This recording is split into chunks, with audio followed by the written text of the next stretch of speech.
pop this off. All right, so good morning, folks. I want to say thanks for popping in on a Friday. Thanks for being here. No, it's the mood's kind of changing with all this COVID stuff going on. I'm seeing it in the kids, and it's a little difficult to remain 100% on task when our minds are kind of being drawn out toward that COVID thing.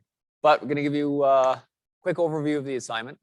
So the other day we started, or yesterday we started talking about weld defects. We did that presentation quickly and that quiz. This backs off that. It's a little extension of that. What it is I call it weld defects in the classroom or weld defects in the real world. Really depends on where you want to take your example from. And what I'm looking for is sometime in your travels this weekend, if you could find a weld somewhere, anywhere, could be out in public, could be in here, but I'd prefer it to be in public. If you guys are sitting at a bus stop waiting for the bus and you notice the frame of the bus shelter has got some welds on it or something like that. What I want you to find is a defect in a weld out in the wild somewhere. And they're way more common than you would think, because we're learning about some of the defects in here: undercut, cold lap, excessive convexity, porosity. You'd be surprised at how many welds out in the real world have issues with them. So I started doing this, and I noticed, being a welder, I'm always looking at welds. I'm always judging welds. And I remember sitting on the bus one day going to school in Edmonton and looking at the welds on the seats, and they're all stainless steel TIG welded. They're all really nicely done. I was like, oh man, this guy knew what he was doing. And there was one weld I saw, it looked like it was a repair done by someone else. Wasn't that great in comparison to the rest of them. So it kind of stood out to me. And what I'm going to do is I'm going to pop up on the screen the assignment that I want you guys to do. I've got it listed in the D2L right here. So we're in our regular D2L homepage. We're going to go to our course, and we're going to go to the gas metal arc welding unit. From here, I'm going to pop this out. I'm going to go to student view, so we'll see it as you would see it. We're going to go to resources, and then content. And once we see that, so we're going to go into weld defects here, and weld defects, weld and prep. Oh, did I lie to you guys? Did I not put it in here? Or is it under gas metal arc welding? Common weld defects quiz. Huh. All right, I thought I had it in here. Assessments, do I have the Dropbox at least? Yes, weld defects in the classroom.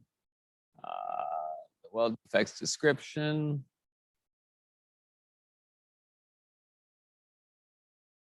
So this is what I have uploaded here. It's a bit of a description of some of the things to look for at a weld and some of the things that are considered defects. And I've got a few different things here. So we got undercut, we got porosity, excessive buildup, size, and appearance. A lot of these are going to be appearance-based. Craters, start finishes are incomplete, roots are bad, fit up is bad. So in the real world, we can find some good examples of this. So many things that we don't even think of are welded. I mean, the frames of the chairs you're sitting on are welded. The window frames here are welded.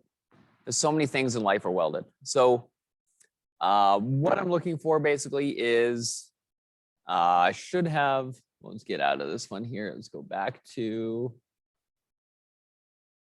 this one. Defects in the classroom. I don't have anything submitted right here, but using the weld defect sheet I uploaded, I want you to find an example of each. Well, it says each weld defect. I'll be more than happy with just a weld defect from somewhere in your travels. Located throughout the shop. I'm going to change this to real world here because it's the weekend. Once you've done so, like, take a picture of the defect, circle it, label it, drop it in the Dropbox. Also with that thing, if you guys could tell me what you think the process is for welding.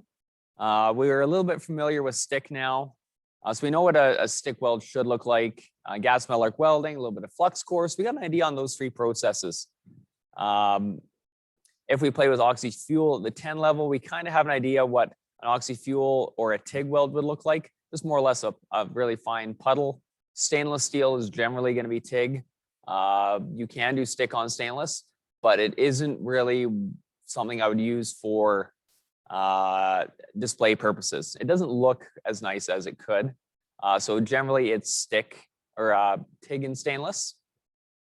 So with this, if you guys can take that picture, basically, if it's hard to identify the defect in the picture, just circle it.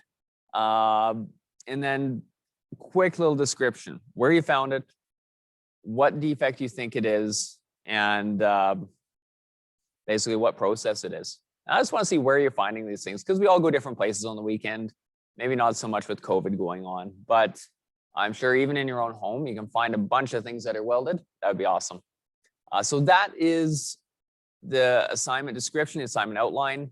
I don't really have a due date for it, but I would say take care of it this weekend, because I want to start wrapping these units up.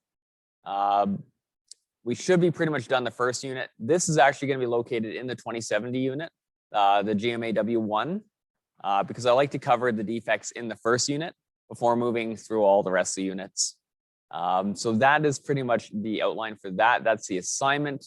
For the rest of the class, we are going to do whatever we need to do. I know we don't have a ton of time, but if we can prep some stuff or even complete out a weld, that would be fantastic. So that is that for that. You guys can jump in your gear, and hopefully Lisa joins us again soon. Cool. So thank you much. And that is that.